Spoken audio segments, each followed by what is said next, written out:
at the times over the past couple of years, at the moments when I've been the most lower depressed, have been when I realized I wasn't living at my edge and to tap into my potential as a man, or I wasn't doing that. And so one of the great things I noticed about finding your website and your YouTube channel is your tagline, transform your relationships, become the man you were meant to be. And definitely if we start doing that, it would certainly help us feel better and feel like we're stronger on our path. So yeah, grateful to have found you and your channel. I'm glad you did. There's a lot of hidden meanings behind the man you were meant to be, and for every man, the word "meant" implies something different. Yeah. So that's we can talk about is the notion of the man you were meant to be, the spirituality behind it, and what it means to each different man. Yeah, for sure. And so, if you wanted to introduce yourselves, Steve Horsmon and Dan Dorr from Good Guys to Great Men, a wonderful website offering, this, knowledge and advice about healing yourself as a man and transforming your relationships. Did you want to kind of outline what you do? Yeah, Dan and I have been together for a year. I've been running my business for almost 5 years. I founded it based on my experiences of transforming from a happily married man to a happily divorced man. After 28 years of marriage, I got the big wake-up call that life isn't what you imagine it. And all of a sudden, all the questions of who am I, what do I want, where am I going, what is marriage, what is love, why do women leave, why do people fall out of love, what is this whole dance we're supposed to be doing around sexuality? All of those questions came crashing down on me around age 50.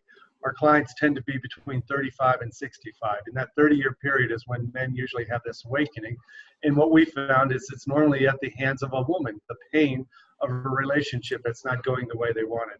Now, while men can be rock stars and confident in their work life, they get very confident being good at things and knowing things. They find out that confidence and well-being and independence, feeling mojo is the word we use, becomes very, very difficult in a relationship with a woman if you've been operating from a place of neediness, if you've been attaching to the feminine for your sense of well-being, sourcing her for your sense of happiness and meaning. And that's why we do it. It's from good guys to great men. Good guys try to do everything right to make people happy so they can be happy. And great men realize they can't make anybody happy but themselves. And taking that as a priority is the secret to their own happiness. Yes, for sure. Yeah, you reminded me of, and I was also reading the tagline of something I saw of a few of Jordan Peterson's talks, where he talks about being a good guy is actually detrimental. To have a bit more of an edge about you, or transform yourself, as you say. Absolutely. So one of the things that I certainly found, and a lot of the guys that we talk to, is that it's the rough edges that make you different, the rough edges that make you interesting. And often, we find ourselves in a relationship trying to make everything as smooth as possible for our partner, or for kids, or for everyone in the family, all the people we care about. And in actual fact, that's essentially stopping other people from experiencing life. They want to be able to experience the ups and downs. How else are they going to grow? How else are they going to learn? So you're kind of taking away one of the special things about life by doing that. What is it about your knowledge or background that you apply? Is it something Yeah. But when this first happens to a man, he starts doing self-study. He starts using his own experience and making his own conclusions. You start reading incessantly. You get involved in men's groups. And when you get serious about it, you start diving into the masters who have tackled these questions before. There's nothing new about what we're talking about. It's as old as life itself. It's at least as old as humankind, these struggles. So you can go all the way back to the Bible. You find an awful lot in religious scripture about what happiness truly is. And, be a lamp unto my feet was Buddha, I think, or Jesus, one of the two.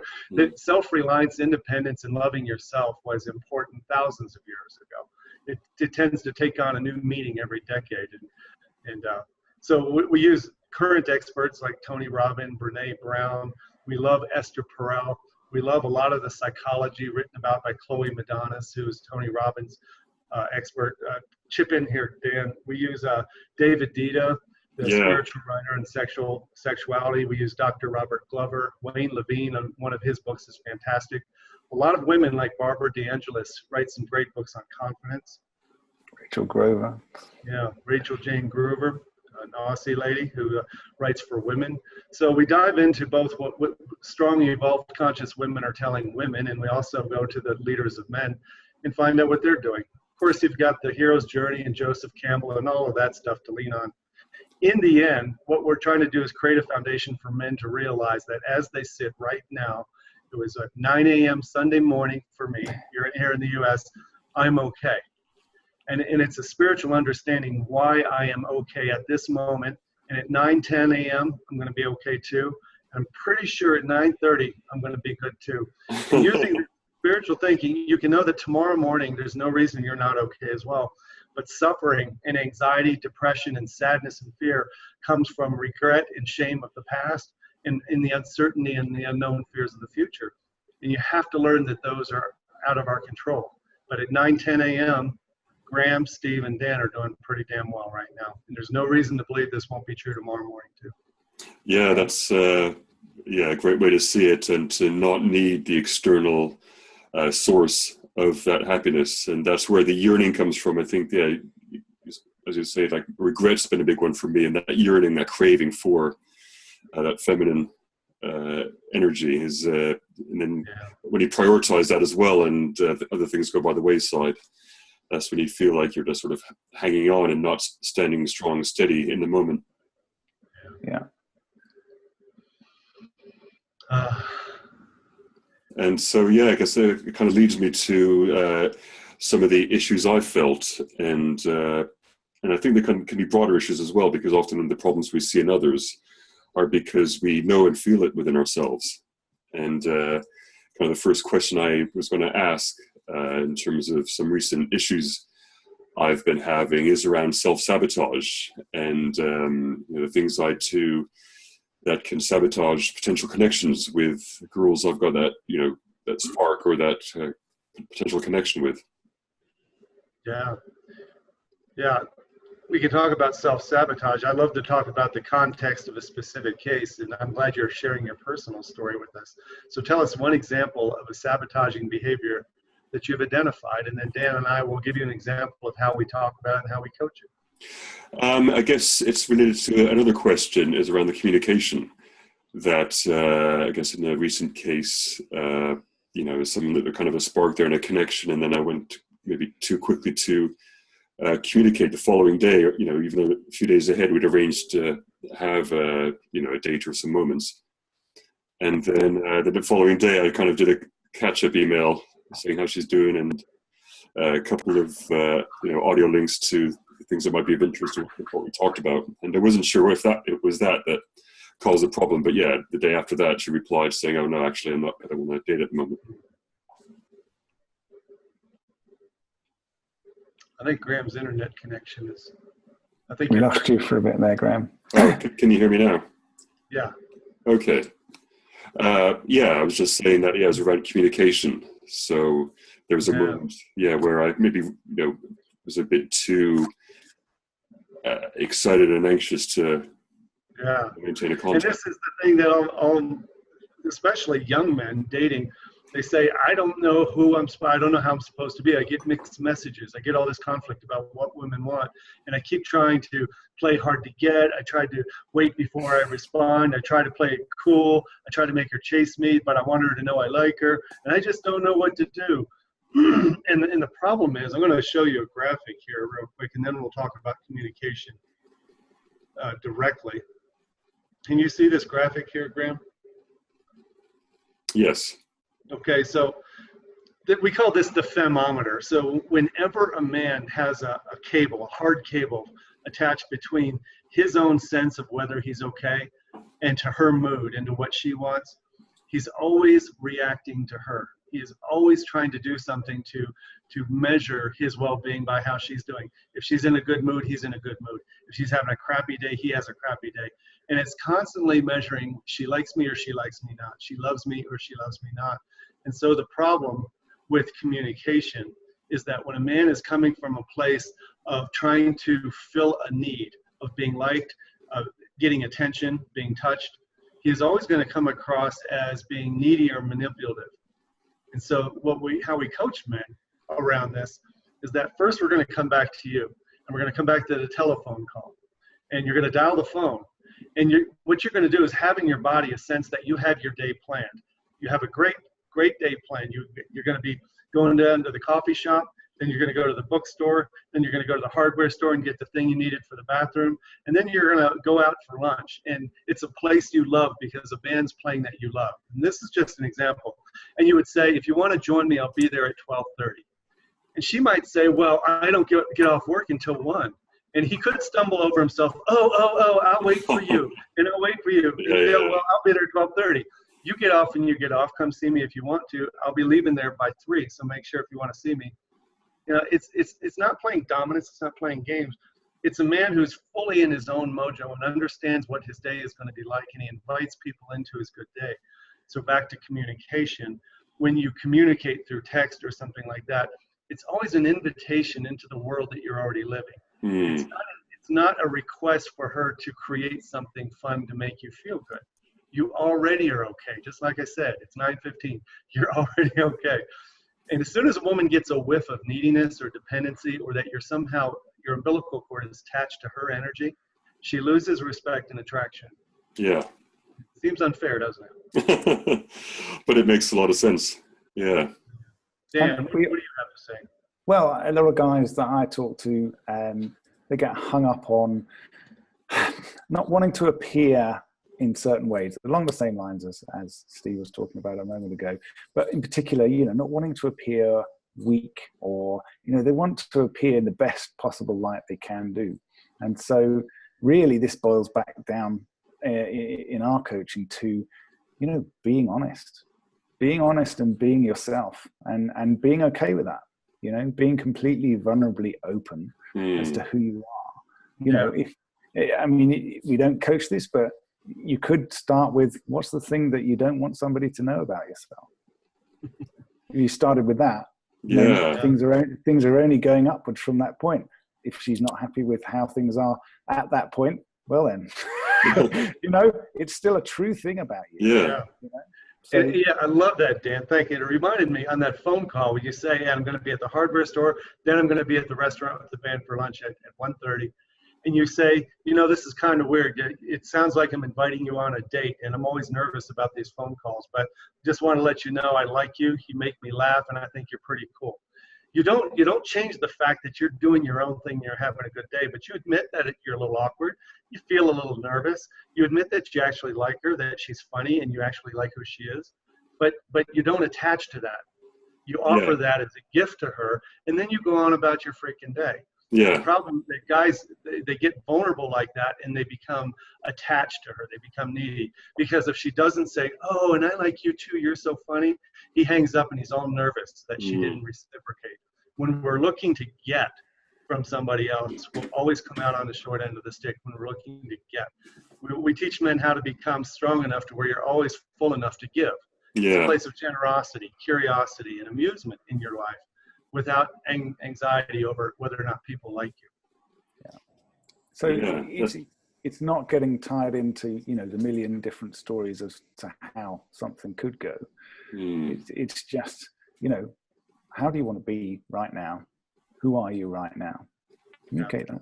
Yeah. You can't go wrong if you're communicating honestly and openly. Whatever the consequences are from that conversation are the consequences that are meant to happen. Yeah. Yeah, it's a good way to put it. Yeah. And it's interesting because, again, as an aside, I forgot to say at the start of the show, and I'm not sure I think it was kind of helped because I composed the email yesterday with the questions before going out last night. And it was a party at a friend's house in East London. And I think he invited me along to kind of introduce me to the host. And we ended up connecting. So, this lovely girl there.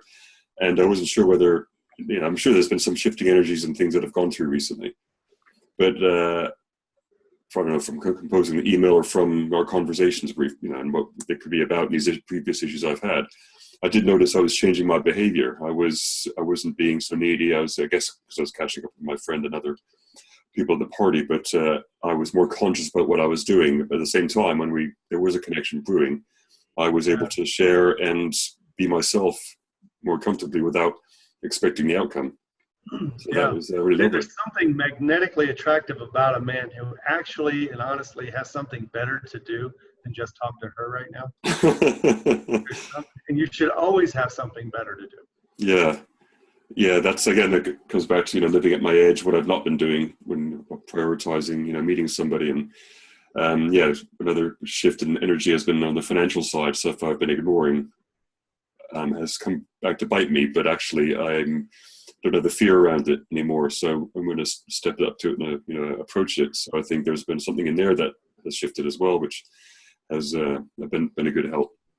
Yeah. And that's a big common issue in long-term relationships, because you've decided this is the person for me. You've put so much effort into creating a house, creating a home. Maybe you've got kids, you're working on a career, and your focus is really around that one person. And oftentimes, the career may not be what you hoped it might be, or maybe you found that the house you really, really wanted was a bigger mortgage than you expected. So you end up in a situation where you've got more responsibility than maybe you planned for in the first place, or that you're not enjoying the stuff you're doing outside the relationship and outside the home, and so you basically bring much more responsibility for your well-being and happiness back to the home and back to your relationship. And that has a big detrimental effect as well. It's additional pressure. Yeah.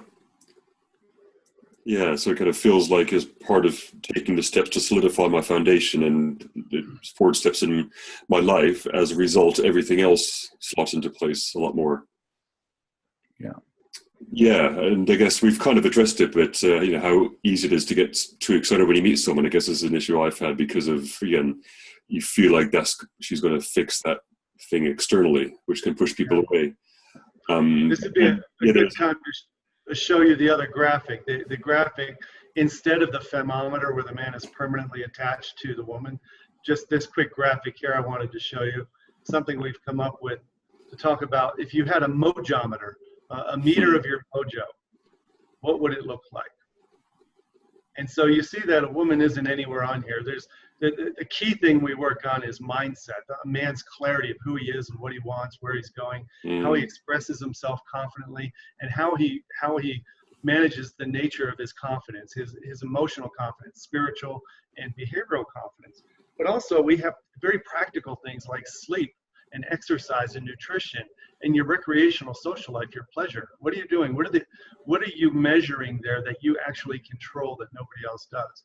So when you detach from the thermometer and you get into your own dashboard and running your own life, you start taking care of your life this way, you instantly become more calm, more confident, more clear, more peaceful, and obviously more attractive. That's always the last thing. The attractiveness is icing on the cake. It's not the priority.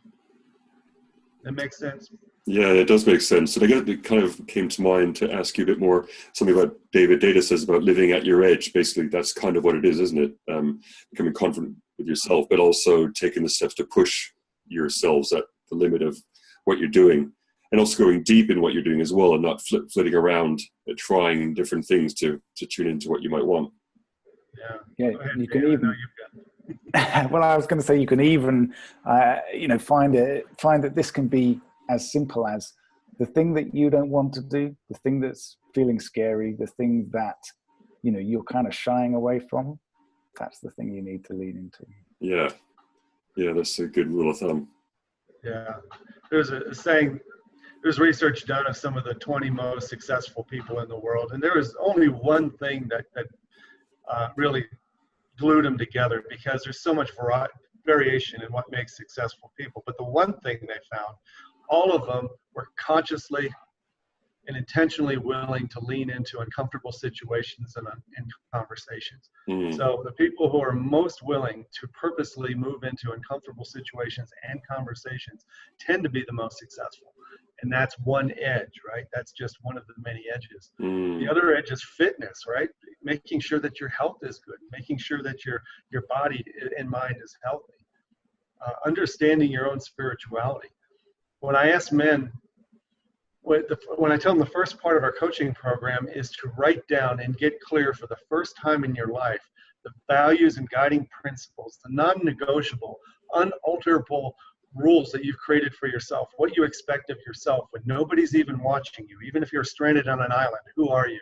And then writing down, what do you expect of yourself and what do you expect for your life? Do you write that down? And write 5 things down. And also, what do you expect from the people you invite into your life? Realizing that every person who is in your life is there by invitation, by your choice, whether you like it or not. You get to remove or include anybody you want in your life. Who is it that you allow? And what are the characteristics of them that you require? I get done with this little spiel and there's dead silence. And then there's the comment. I never thought of all that before. I'm kind of embarrassed that I'm 45 years old and I've never even thought of those things before. Yeah, interesting. But yeah, join the brotherhood. The very strong things to establish, for sure. Yeah. And without those, what do you think happens if you don't have any of those guideposts? You become a chameleon. Yeah. Yeah, I've noticed that in myself in the past, that just to kind of fit in or do the right thing to get the kind of results you think you might want. Yeah. If you get into a groove of not leading into uncomfortable situations or conversations, then it permeates into everything.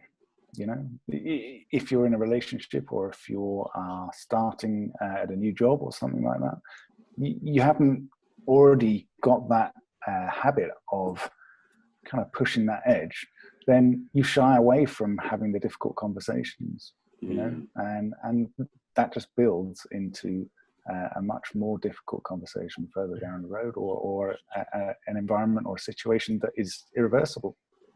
Yeah. What we find is that how a man does one thing is how he typically does everything. Just what Dan said. If you're showing up small and uncomfortable with women or at work, it's probably how you're showing up everywhere. Yeah, it's interesting. That came to mind with a realization yesterday with these kind of financial issues and debts I was avoiding for a few years. And now suddenly to turn around and face them, actually, yeah, that's part of it. Because that's that avoidance that I was doing and leaving these things in the background, thinking I can avoid it. I'm sure just by having that hanging around has affected my actions and things I have and haven't done. So it's to shift even that gear from those few moments since yesterday. Maybe this is all part of it. This comes down to even small little things, like in a relationship, you might have one person asking another one to do something for them, whether that be a DIY task or something to support them in some way. And the other person in the relationship says, yeah, sure, and puts it on the bottom of their priority list, or puts it where it feasibly goes for them on their priority list.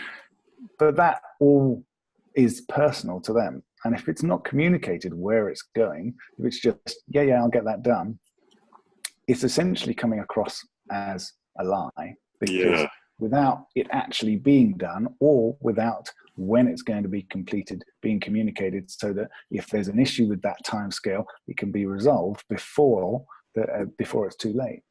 There's a subliminal message that's being communicated there. Yeah, I like the layers of how you work. You really do pick things apart in really good detail. Everything is in context. Everything is a movie scene. And you're the director, and you're the actor, you're the music score person. And one thing I told a guy the other day, he said, what every guy says, I've been waking up at 3:30 or 4 in the morning, and all I can imagine are these movies of her being with another man, or having sex with another man, her leaving me. Movies of my future, of me not having kids with me on Sunday morning if she divorces me. And I said, yeah, they're like little monkeys. They're monkeys in your brain, and they have these movie projectors and these reels. And I said, guess who's telling the monkeys what movie to play? Said, who? I said, you are. You're the director. You get to tell the monkeys what movie you want to play, but you haven't owned the movie that you want to create. Because right now you're feeling victimized by the movie you think is happening to you. You need to be the director. Yes, and it's part of how our brains get wired and mapped, that to change them, to remap them, it takes a bit of effort, because it's so easy, like the comfort zone, to fall into the mind pattern that we always have. The story, we can run the same stories so often. It's very easy. I say it's very easy, but it's very easy if you boil it right down to what's going on right now. what's happening right at this moment versus what are you thinking about that has happened or what could happen in the future. Those two other options, other than what's happening right now, are fictitious.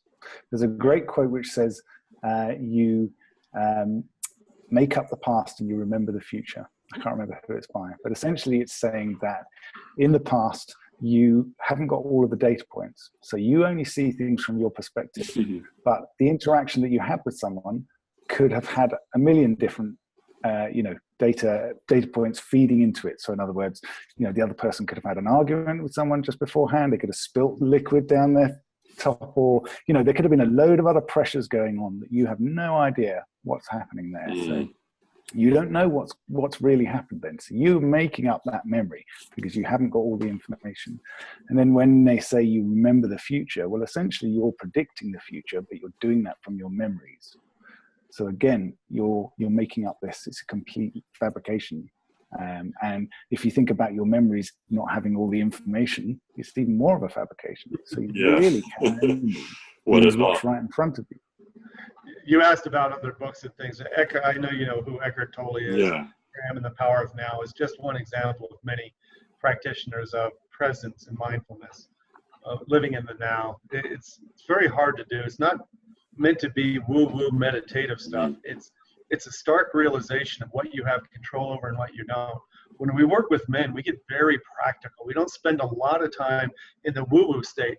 We go there just deep enough to get them to flip the switch of understanding that they have more volition, more agency than they ever dreamt they have, to change the way they're thinking about things. And the minute you understand you have the power to change the way you think about things, you don't get to change the thoughts that come in your head, right? Monkeys are monkeys. Thoughts will come and go. You can't change that, but you get to change the way you think about your thoughts. And when a man understands that, switches flip fast and he starts making better decisions.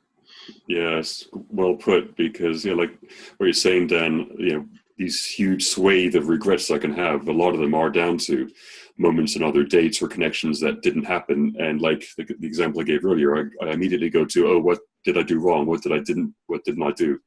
What if I, expressed how I felt or did this thing? Maybe I could have, something could have happened. But as you say, it could have been whatever did happen or didn't happen would have been the way. Like maybe she didn't want anything to continue, or there's all these other things that I didn't consider.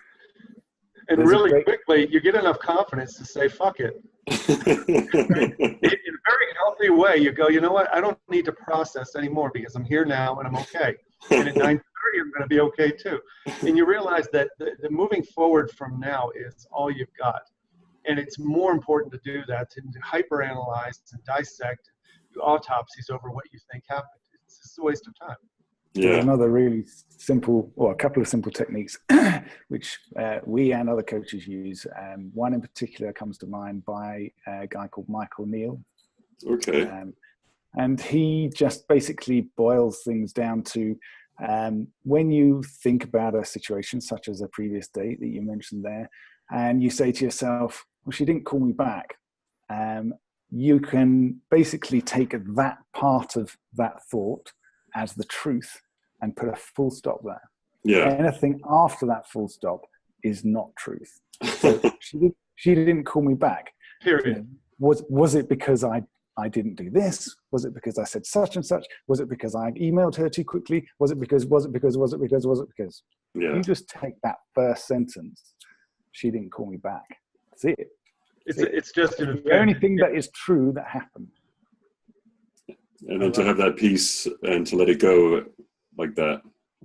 Yeah, and if we're insecure, if we're not confident in where we stand for and where we're going, if we're insecure in our own worthiness and our own sense of personal value, everything that happens has possible bad meaning about us. So the fact that she didn't call you back, period, that's just an event. Events have no meaning. We give it meaning out of insecurity and fear that maybe it meant something bad. And that's when the monkeys go to work and you start having them play movies of all the things you've done wrong and all the bad things you are. And so the base work is taking a step back and saying, why do I allow my thoughts to go there?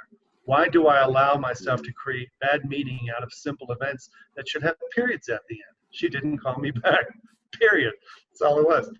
And so when you do this deeper level work, that's when the switches start going off and you start, it's a rapid thing. We have a 90-day program because you don't want to give a man a year to do something that only takes 90 days. And that is getting these quick realizations and these switches flipping and these insights and epiphanies that make you go, wow, wow, wow. And eventually, why didn't somebody tell me this when I was 25? And the answer is, you would have never heard it. You weren't ready. You would have never heard it. That's always reassuring. I've been hearing that a lot over the past sort of 2 or 3 years because, I'm in my 40s. I think, again, back to all these what ifs if I knew it at 25. But yeah, you're right. I wouldn't have maybe heard it and I wouldn't have, absorbed it or been able to practice it. Yeah. I'm 56. You and Dan are in your 40s.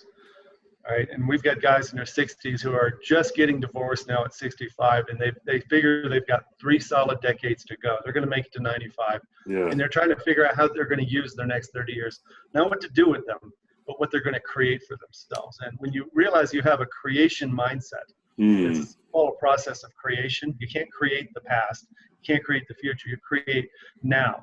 Love, joy, happiness, and confidence aren't places we have to go find or get to. They're places we come from. Yeah. On this phone call, in this interview, we have to come from those places before we hang up, and then after we hang up. Yeah. I'm going to a movie at 1:30 today. I'm going to go watch a movie with my girlfriend. I have no idea what it's going to be like the drive down. I've got to bring myself here with you guys right now and not worry about the fact that she wants a big bucket of popcorn and I'm 20 pounds overweight. Right? Last night I was spiraling like, I got to lose this weight. I preach help. Dan's got to help me here. I got to figure out how he's going to help me. He's got this figured out. If you want a nutrition coach, man, he's got some stuff figured out. Wow, I've been looking at a lot of different things about nutrition, a lot of things about raw meat at the moment, and some things about that can have positive effects and things that are being ignored at the moment. I've been experimenting with it, mainly raw milk and eggs at the moment. But yeah, it's been feeling really good from it. Shoot Dan an email after this. I'll tell you what he's up to. Okay, great. And to continue from like a broader mental health perspective, and look, the issues you're talking about and how common they are with them. How people are sad because they don't have the relationship they're what they want, or they're looking for it, or they're in a relationship that's not working, and they're feeling bad about it. So that kind of yearning and searching for the solution. Is it, obviously it's something you've noticed because of the work you do, but, what are some of the causes and solutions? There's a great quote that one of the guys in one of our coaching sessions the other week brought up, which was expectations. So expectations are premeditated resentments. And essentially, I think a lot of the problems are around expectations.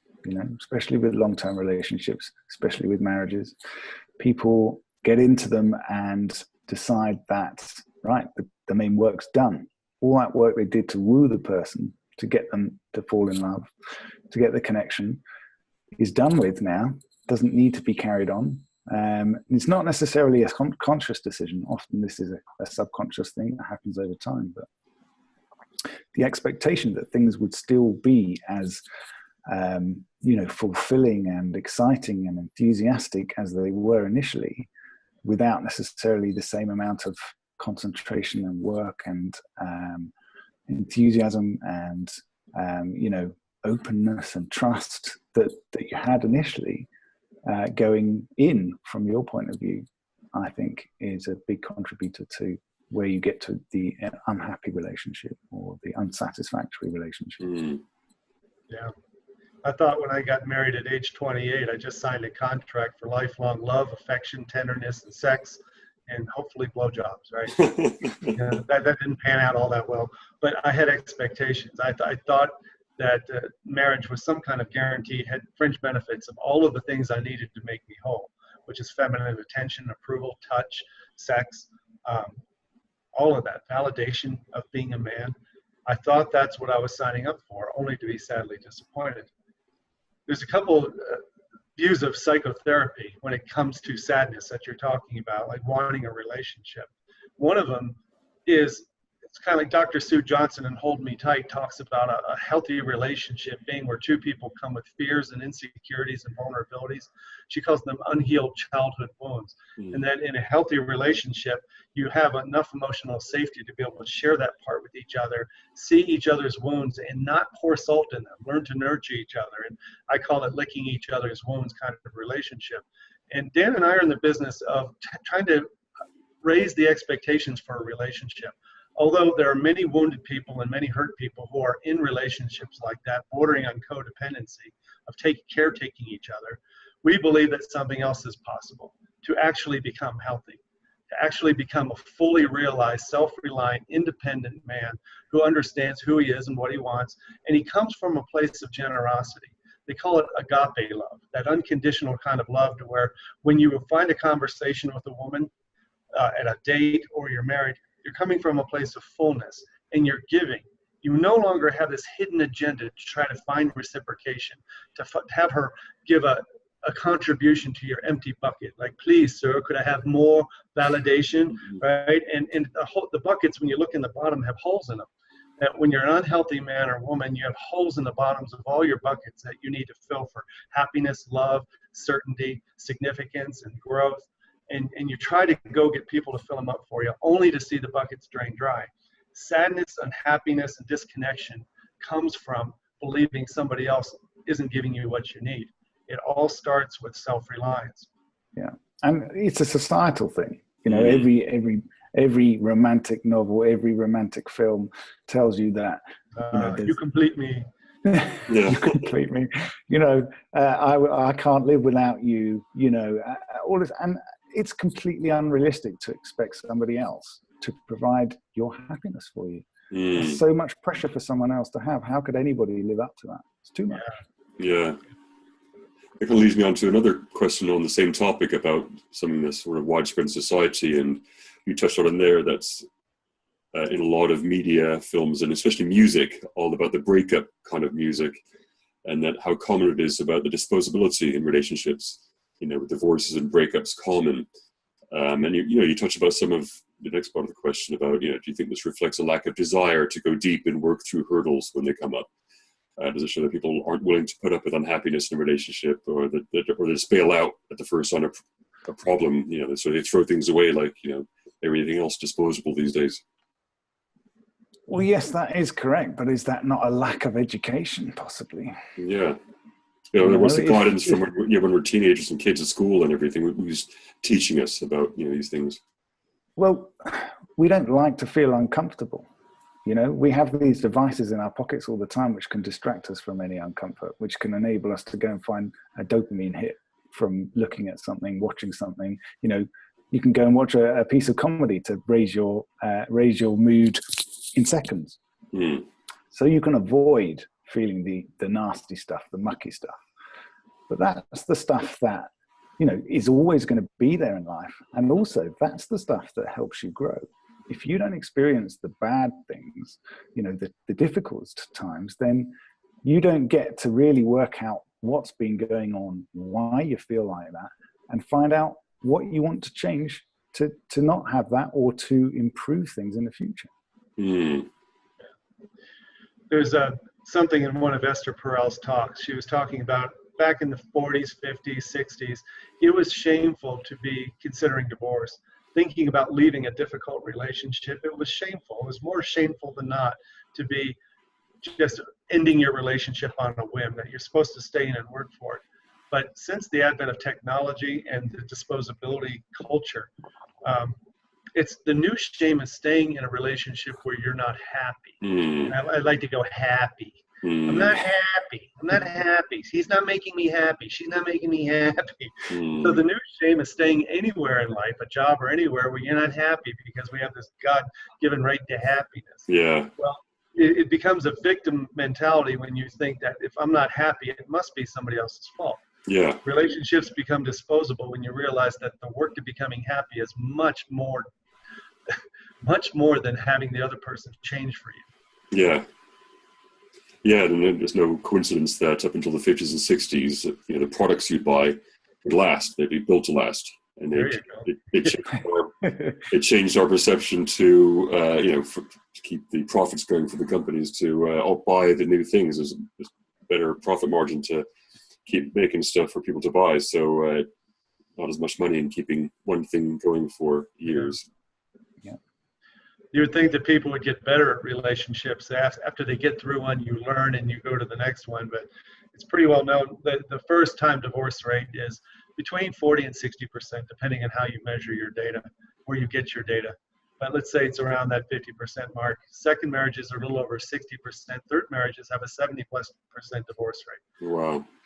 It's because people leave before learning. And one thing we counsel guys who think, I just fuck her, I'm going to leave, I'm going to dump her. But it's like, wait a minute, have you learned everything you're supposed to learn here? Have you become the man that you want to be? And is this incredible petri dish, this laboratory boot camp you're in, is it not the best place for you to learn these things before you move on? Because if you don't, you're going to go create the same crap you got right now. Yeah. That reminds me a bit of, some of the issues I had with perhaps being afraid of what could happen when you link with someone or connect with someone is getting into that situation. Like the kind of institutionalized feeling of being single is that you're used to, doing things your own way in your own times. And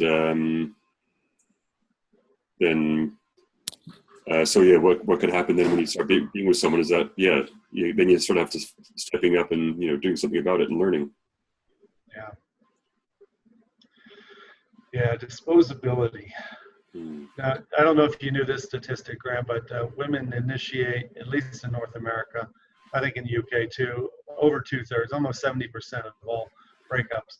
There's all kinds of hand-wringing and rationalizing around why that is.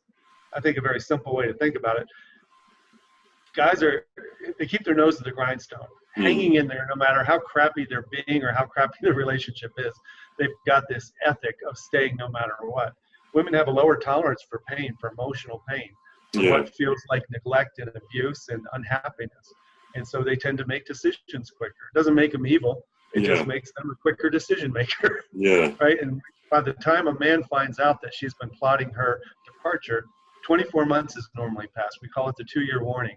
That if you start seeing certain signs, it's the beginning of a 2-year process where she's slowly grieving the end of the relationship. And by the time you find out, you go, why didn't you tell me? She goes, well, I've been telling you for 2 years. Oh, how are you taking this so well? Why are you so okay with this? She goes, I wasn't for 2 years. You're just finding out now. I'm already done grieving. It's very, very, very common. Yeah, and just to be aware of those signs. Yeah. But one thing you mentioned earlier, Dan, was about when we were younger and what we're not learning. You reminded me of what a French teacher we had in school about. He noticed how there seemed to be more willing or lack of willingness in the young people he was teaching to really apply themselves and persistently learn compared to when he was at school. People were really focused and went deep. The amount of distractions at the moment, the amount of things that can pull our attention and not to kind of pull us away from what either we want or should be doing. Like one example is I've moved back into my place here in January, and there's been things to do in terms of settling in, but I've not come back to giving myself time to practice guitar, for example. Having those little bits of time every day, there's always something to kind of pull my attention, and that seems to be more prevalent. Especially for young people and up now, is that it's not only is what we don't know, is what time we're not giving ourselves to sit and learn it. Well, there's another aspect to that as well, which is, how we teach, how kids learn. This system that we have had for many years, which is you come in, you're at school between this time and this time, and you're going to learn this then and this then and this then, no matter how you're feeling, what you're interested in, you essentially got to learn this information, and the way this system works is that you're fed information and it gets repeated over a period of time to make sure that you grasp it.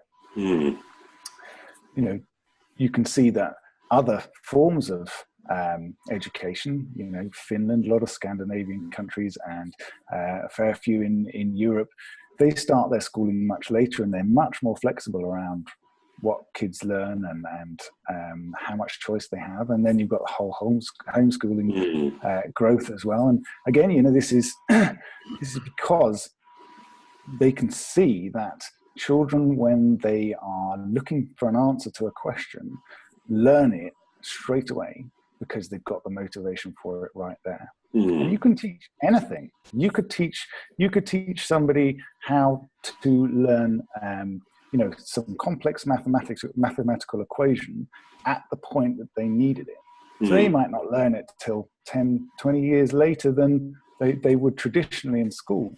But if they come to you at a certain point and say, how do I work out how to hang this thing on the wall at this angle? And you then show them how to work that out, they're going to learn it straight away because they've got a need. That's a good point.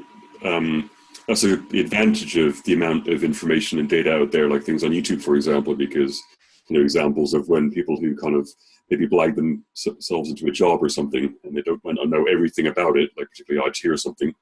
So what do? They need to solve a problem on the job. So they do the quick Google YouTube search to find out how to solve it. And this is as you bring this straight back to relationships.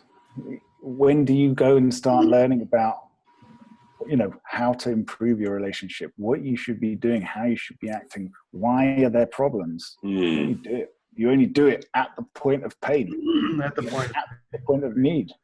Yeah, and how good to do it before that 2-year start, for example. But again, it's difficult, isn't it? Without the motivation, would you take that information in? With maybe awareness from at the point of starting, like for example, just you meeting this girl last night, is that okay? I do want to explore it and continue it. So there is a need to learn how to make sure that kind of happens and I don't mess it up. But also, if I stay conscious, okay, if things start up and a relationship starts, to enjoy that feeling and that feeling of the connection with her, the honeymoon period, if you like, really sit with it, really feel it. And then keep in your mind for the days and weeks of that time period and say, okay, I'm liking this. How do I maintain that? And I guess the idea is how many people do it, but it'd be nice to have that awareness of it. There's an opposite side to that as well, which is, you have instances where a relationship breaks down and there's pain. But if you are able to discuss the pain and the emotions that you're feeling and work out why you're feeling those and what really happened, why has one person, or why have you both decided that this relationship is no longer good for you? If there's a reason in there that isn't fully understood or is miscommunicated, happens a lot of the time, then you can actually find that the connection that's rebuilt through that bad, unhappy moment in the relationship, even breakup, actually makes for a stronger, better, longer lasting bond and connection long term. Are you telling your own story without telling your own story? There might be some truth in that. Dan, a major turnaround in his marriage, which started with the major turnaround in himself. So everything he just said is coming from a voice of experience. It's not woo-woo, you can have what you want stuff. He's done the work. Yeah. But it is amazing, how a situation you might think is irreversible, what, somebody did that, somebody said that, somebody behaved in that way. If it is confronted with honesty and openness and a willingness to discuss and understand, empathize from both sides, it can be the making of an amazing relationship. That makes a lot of sense. And one of the reasons I do that we're with someone is to share that experience and help each other grow. And to do that is going through the hard stuff and facing it and pushing through. Yeah. Because I think that's one thing I've been avoiding, perhaps, or coming back to the self-sabotage, is that perhaps going into that, what I'm avoiding by not stepping into something is that, not just sort of maintaining the relationship, but going through that. So maybe there's some things in myself, not just the fear of what they see in me, but also are the things that I'm not willing to fix that people might notice and force me into seeing. You had mentioned, Graham, that you saw a lot of people getting on in age into their 30s and 40s, yearning for relationships, but also kind of avoiding them. Do you want to talk about that? Yeah, I mean, that just more in terms of, I guess, a mental health perspective, because of the sadness that comes. I guess it's a self-created one, isn't it? Because for that yearning, it's like something that we don't have within ourselves. There's a lot of people my age who have struggled in relationships. Many of them are happy with how things are and just sort of, allowing themselves the time to, work on their path. But at the same time, it's that kind of thing in the back of our minds, maybe I'm talking about myself a little bit there, is that it's just, a bit sad. There's a kind of sadness there of not having that person next to you. There's this fear that goes on with being single, the fear of losing freedom. It's kind of like the dog who wants to come in for a pet, but it only gets so close, and you throw it a cookie, it'll eat the cookie, but it won't come in. It's afraid of getting enmeshed with you. It's afraid of you touching it, but it doesn't go too far. It kind of likes hanging around. That's how we are these days in relationships. We're just kind of walking around the outskirt of each other to kind of take the crumbs of what we can get, but we don't want to dive in. Yeah. And there's fear in relationship. There's fear that I'm going to lose myself. I'm going to lose my identity. I'm going to get sucked in by Graham's deep, wonderful voice, and I'll never get out of his magnetic pole. And I don't know who I am. And I got to be. And so there's this whole, I need freedom from fear. I need freedom from the binds and the chains and the commitment, the responsibility and the accountability. And freedom from is the wrong mindset. When we teach a man who wants to get into a relationship, stop thinking about what you want to be free from. Think freedom to. What do I want to be free to do? What am I ready to commit to? I'm not a commitment phobe. I'm commitment clear. I know exactly who I am and what I commit to in relationship, and I have no fear to give it. I talked to a woman in her early 60s who said, I have a man who's treating me like gold. I am a queen every time I'm with him. He's attentive. He's very affectionate. He's very empathetic. He's so supportive of me. He makes me feel wonderful and beautiful, and I just can't believe he won't marry me. I said, why not? Well, he's been married twice before. He's clear that he can love me, but he's not going to marry me. I said, well, he sounds commitment clear. He's willing to hold your hair back when you're puking. He's willing to love you unconditionally. He's willing to make you feel like a queen in every drop. And she goes, yeah, but I'm not going to be anybody's 62-year-old girlfriend. I said, would you rather be married to a guy who doesn't treat you like that, but he actually puts a ring on it? And she said, maybe. She was so hung up in wanting a commitment, the security, the certainty, and the safety that comes with what commitment meant to her, which was marriage, that certainty that some women want. He was willing to commit his entire heart to her, but wasn't going to let the legal binds of marriage constrain him. So he was free to love as he wanted. So the disconnect there, they broke up, by the way. They loved each other. They broke up because they both had fear. And again, this comes back to what we were talking about before with the stories from the past and the stories in the future, because relationships really come down to when you wake up in the morning, do you choose to be with that person? If you do, then go forward and make something that day together, create a great day. Who knows what tomorrow is going to be like? You have no idea. Relationships are so volatile. People's feelings can change so quickly. So it really is a day by day thing, and they reflect what you bring to a relationship, how you show up, what you put in is really what you can get out. Yeah, not to attach too much to the future, because I noticed that that's kind of what I was doing as part of that yearning, was realization that I did want children.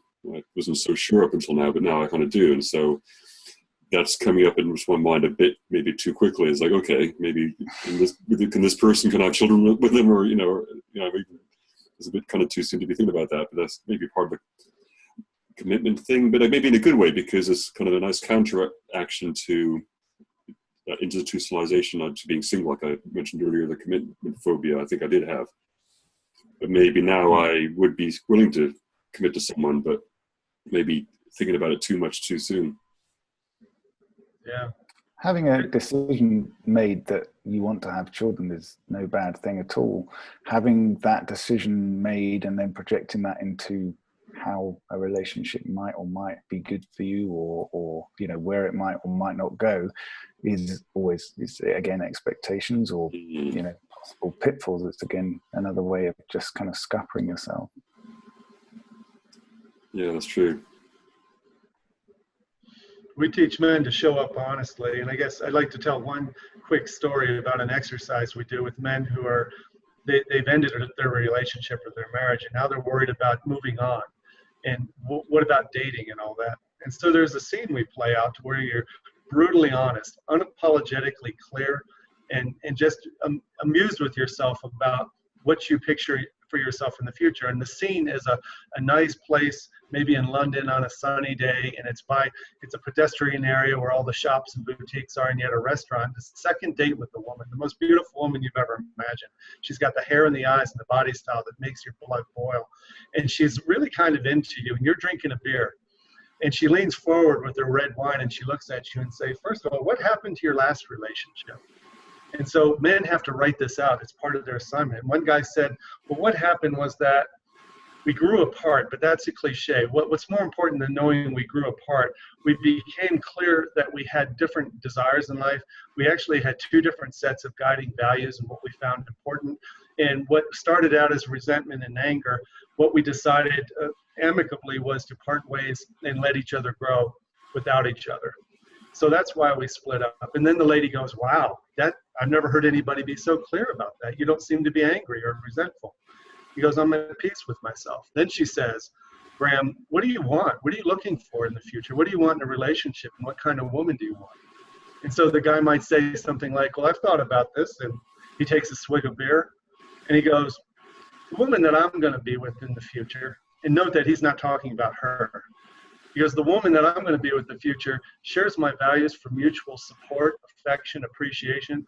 While we overlap into oneness sometimes as a really cohesive unit where we feel invincible, we also understand that the individuality is important, that we support each other's dreams to be free and to grow as individuals. And we're going to laugh, we're going to travel, we're going to have epic sex, and we'll probably have kids later on in the relationship too. And he takes a sip of beer and he says, what about you?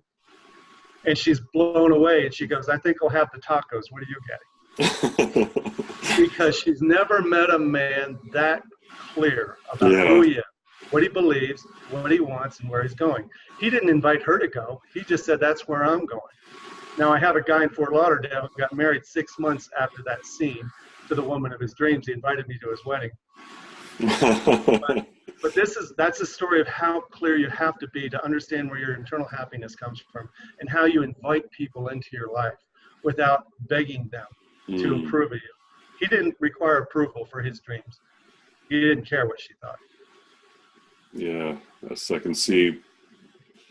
Yeah, that's a beautiful way to put it. I've had those questions and not been so clear about it. So definitely a point of learning. And write them down, man. Yeah, write them down. There's been wonderful exercises and bits of advice like that. I can really see how you guys work, and thank you for sharing that in the conversation with me, and being clear with what you do.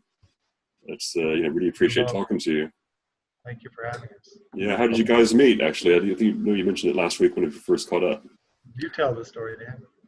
So I was having problems with my relationship, was having distance and disconnection, and was looking around on the web, as you do, trying to work out answers for myself, and found some videos by someone presenting a very authentic, kind, loving approach to finding and reconnecting with yourself and creating a direction that works for you, and still being able to give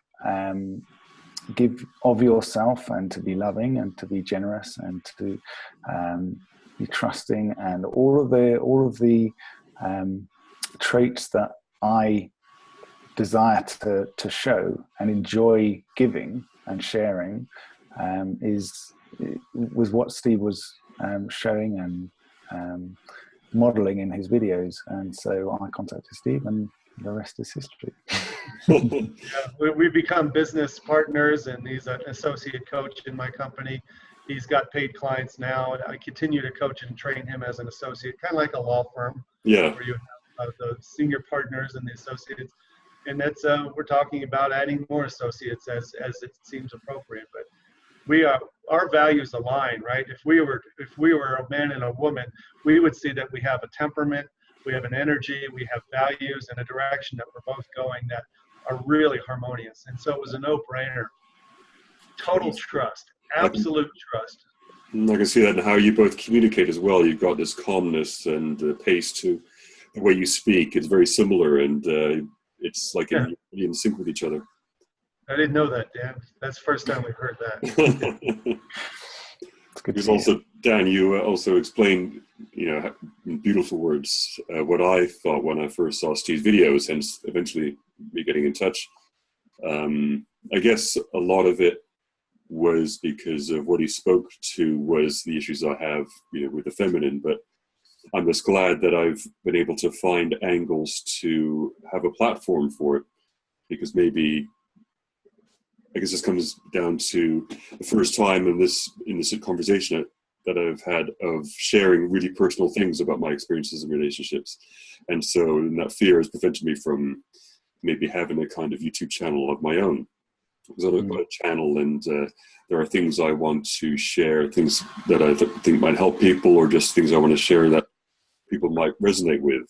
And, Steve's videos really got my attention, and I just, I'm grateful to have this platform on Phoenix FM, the radio station that I do the music show on, and I was able to resurrect this Mental Health Matters podcast, and to find angles in your work that to hopefully that people can hear and resonate with, and to ask you the questions and somehow combine everything, and to get the message out, and to be able to share what I wanted to, and hear what you had to share, and your knowledge and the way that you are able to help people. You've really concisely put it, better than I just have now in this little ramble, but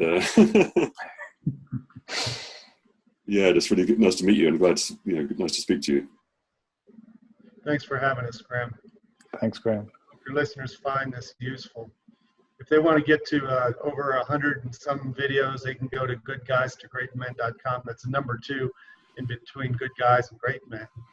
goodguys2greatmen.com. There's a YouTube channel of the same name, and also we do weekly newsletters and videos that go out every Sunday morning at 3 a.m. around the world.